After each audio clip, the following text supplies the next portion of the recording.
Hola, mi nombre es Camila, yo soy de grado décimo del Gimnasio Yere y en esta ocasión voy a estar presentando el capítulo número 1 del libro Negro de la Nueva Izquierda como proyecto final de cuarto periodo de la asignatura de Pensamiento Social e Histórico.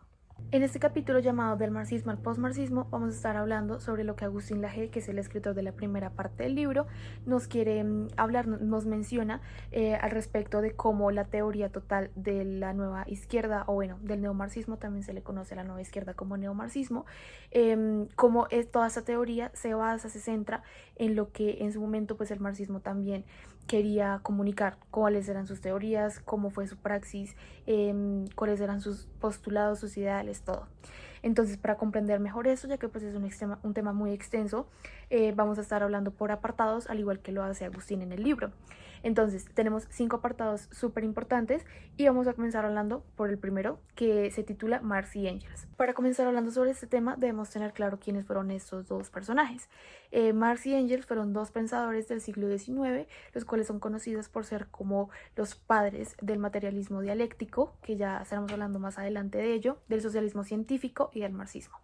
Entonces, el socialismo científico es básicamente un estudio que ellos querían realizar para comprender más a fondo el curso de la historia y ciertos patrones sociales que hacían que los hombres, bueno, las personas de la época, ellos por qué querían tener ciertas transformaciones sociales o revoluciones sociales, y también asimismo comprender cómo era que la sociedad de ese momento se comportaba, por qué tenían esos patrones políticos, sociales, económicos. Ya como lo mencioné, tenemos un punto importante que es el materialismo dialéctico.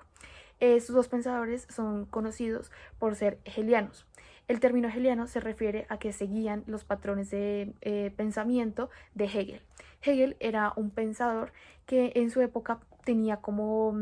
eje central describir, bueno, tener como un centro en que las ideas del hombre eran súper importantes para así comprender el transcurso de la historia humana, el transcurso de las sociedades, cómo avanzaban o cómo retrocedían. Entonces, esta era la definición de dialéctica para Hegel. Como Marx y Engels eran seguidores de Hegel, ellos adaptaron esa idea de materialismo, de dialéctica, en el materialismo dialéctico, que es su pensamiento dialéctica, pues de Hegel y Marx. Entonces, el materialismo dialéctico es básicamente lo mismo, sino que ya no se centra en las ideas del pensamiento, bueno, del pensamiento humano, sino que ya se centra en el descubrimiento de lo material. Entonces, estamos dejando atrás lo que es las ideas del hombre de Hegel para pasar a las ideas del mundo material de Marx y de Engels. También en esta parte del libro, Agustín Laje nos menciona cómo es esa relación que existe entre las clases dominadas y dominantes, o las explotadas y las explotadoras, entre muchas otras. Básicamente nos dice que si lo que se buscaba desde un momento era eliminar las clases sociales, la lucha social, bueno, otros temas, era súper importante también acabar con este tipo de dominaciones, porque no era posible que una clase fuera explotada y la otra pues simplemente se aprovechara de ello. Entonces es por esto que Marx y Engels proponían acabar con la lucha de clases. Ellos proponían que todo debía ser igualitario, que todo debía ser igual para todos, que uno no debía tener más que otro, y muchísimo menos que uno se aprovechara de los recursos, del trabajo, bueno, de todo el empeño que un trabajador colocaba, valga la redundancia, en su trabajo para que el otro se hiciera rico. Entonces, bueno, básicamente esa es la relación que existía en ese momento entre la burguesía y el proletario, como los burgueses se aprovechaban de los bueno, de la clase proletaria para así ganar dinero, para explotarlos, para sobreexplotarlos. Con este primer apartado, Agustín Laje nos deja un comentario que es muy interesante, en el cual menciona que con el tiempo, esa clase oprimida, o bueno, la explotada, que en este caso vendría siendo los proletarios, desencadenarían una revolución proletaria, y que más adelante esta revolución se convertiría en una dictadura del proletario. Bueno, opino yo que en este momento claramente pues estamos viviendo en una sociedad en la cual todos debemos trabajar, unos trabajan para otros, y bueno, de cierta forma trabajamos para que los demás se vuelvan ricos, ¿sí? Y que si hay una forma de acabar con ese sistema, es otra, que no va a terminar claramente en una dictadura por los que, de parte pues de los que trabajan. Entonces, en eso no estoy de acuerdo con Agustín, en esta primera parte del apartado. Voy a continuar Voy a continuar con el segundo y el tercer apartado, ya que aunque son ideas un poco opuestas, tienen varios hilos o bueno, varias ideales que se conectan entre sí y nos hacen entender por qué, aunque son diferentes entre ellas, tienen algo que las conecta. Este tercer apartado se llama La Revolución Teórica de Antonio Gramsci y lo que básicamente este personaje nos explica en una de sus obras tituladas Algunos temas de la cuestión meridional es que si el proletariado, como lo estábamos mencionando hace un momento, si el proletariado quiere llegar a tener un puesto de control o de dominio, tiene que pasar por ciertos pasos y no hacer como hizo la revolución burguesa, que fue saltarse etapas, por eso la llamaban etapista. Que debe cumplir con ciertos protocolos, con ciertas cuestiones, y lo más importante sería poner desde diferentes puntos de vista, desde diferentes puntos objetivos, las necesidades y las exigencias de la mayoría de las masas, que en ese momento pues eran los campesinos, sobre todo eran campesinos, los trabajadores, las mujeres, que ellos exigían desde sus diferentes posiciones distintas necesidades que tenían. Entonces, que el proletariado lo que debía hacer era encontrar los diferentes puntos que entre sí se combinaban para lograr un punto fuerte como una estrategia para luchar en contra de todo lo que ellos, luchaban en ese momento. Mientras tanto, en el capítulo anterior, en el apartado anterior, se llamaba la excepción y la hegemonía rusa, en donde básicamente nos cuenta cómo Lenin pensaba que sí, que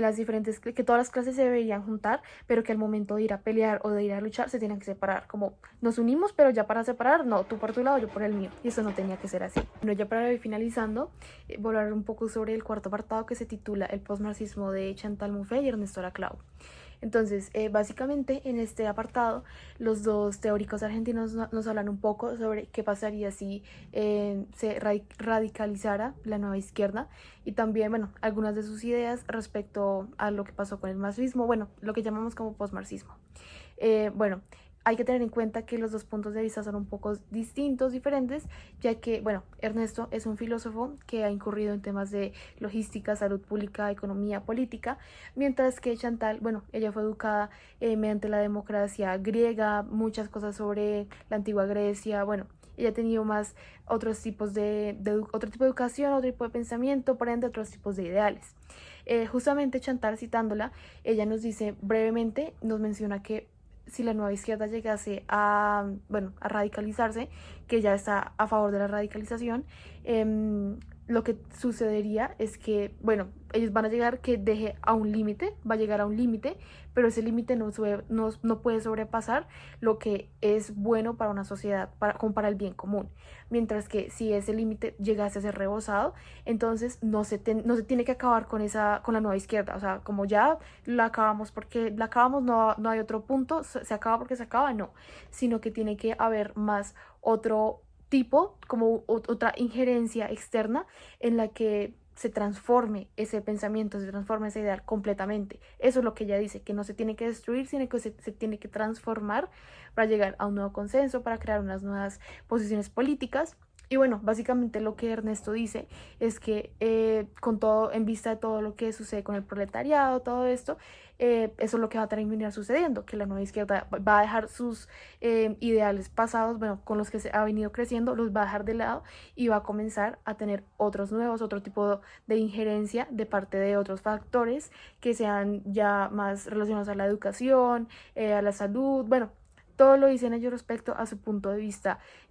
político, social y bueno, a la educación que hayan recibido. Para terminar, voy a hablar del último apartado que se llama los pensadores sociales del siglo XXI. Es el tema que más me llama la atención, sinceramente, ya que, bueno, desde que comenzamos el video estamos hablando sobre un poco del contexto, cómo nació, un poco de historia, y ahora vamos a ver cómo todo eso, lo que hemos hablado, se ve reflejado en la sociedad de ahora, la sociedad del siglo XXI. Muchas personas, de hecho, se quejan de que, bueno, la lucha o, bueno, el porqué de luchar de la nueva izquierda ha cambiado tanto. Si antes hablábamos únicamente de la lucha de clases, bueno, el tema de la burguesía, el proletariado, porque ahora hablamos de temas que vamos a ver más adelante, como, no sé, por ejemplo, el tema de las orientaciones sexuales, el tema de la igualdad entre mujeres y hombres, cosas así. Pero es que es como tiene que ser, ya las cosas no son iguales como eran en el siglo XIX a como van a ser ahora en el siglo XXI. Todo cambia, todo siempre va a experimentar un tipo de cambio constante. Pero bueno, algunos de los personajes que vamos a tener en el pensamiento del siglo XXI, que ya en el siguiente video los vamos a profundizar más a fondo. Son Álvaro García Linera, Evo Morales y Hugo Chávez. Algo que caracteriza mucho este apartado es que ya no vamos a estar viendo que son únicamente personas que luchan por la economía o por la política, sino que vamos a encontrar feministas, vamos a encontrar personas que luchan por los indígenas, por el ambiente, por el medio ambiente. Y bueno, es algo que vamos a profundizar mucho más en el próximo video, que es ya cuando comenzamos el segundo capítulo de la primera parte. Ya creo que eso es todo. Espero que la persona que haya visto esto aprenda, y si no, que bueno, le haya gustado el contenido de este video.